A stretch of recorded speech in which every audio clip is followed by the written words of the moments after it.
ಎಲ್ಲರಿಗೂ ನಮಸ್ಕಾರ. Welcome to kitchen ಕೈ ರುಚಿ. ಇವತ್ತು ನಾವು ಮಾಡ್ತಿರೋ ರೆಸಿಪಿ ಪುದೀನ ಚಟ್ನಿ. ಅದಕ್ಕೆ ಬೇಕಾಗಿರೋ ಇಂಗ್ರೀಡಿಯೆಂಟ್ಸ್ ನೋಡೋಣ ಬನ್ನಿ.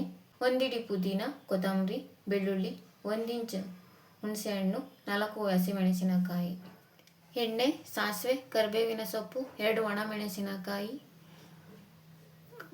ತೆಂಗಿನಕಾಯಿ, ಹುರ್ಗಡ್ಲೆ. ಈಗ ಹೇಗೆ ಮಾಡೋದಂತ ನೋಡೋಣ ಬನ್ನಿ. ಮೊದಲು ಒಂದು ಮಿಕ್ಸಿಗೆ ಪುದೀನ, ಕೊತ್ತಂಬರಿ, ಹಸಿಮೆಣಸಿನಕಾಯಿ, 1 ಇಂಚ್ ಹುಣಸೆಹಣ್ಣು, ಬೆಳ್ಳುಳ್ಳಿ, ಹುರ್ಗಡ್ಲೆ,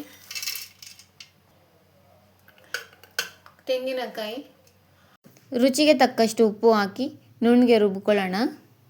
ನೋಡಿ, ಚಟ್ನಿಗೆ ರುಬ್ಕೊಂಡಿದ್ದೀವಿ. ಈಗ ಒಗ್ಗರಣೆ ರೆಡಿ ಮಾಡ್ಕೊಳ್ಳೋಣ ಬನ್ನಿ. ಒಗ್ಗರಣೆಗೆ 2 ಸ್ಪೂನ್ ಎಣ್ಣೆ ಕಾದ ನಂತರ ಸಾಸಿವೆ, ಕರಿಬೇವಿನ ಸೊಪ್ಪು,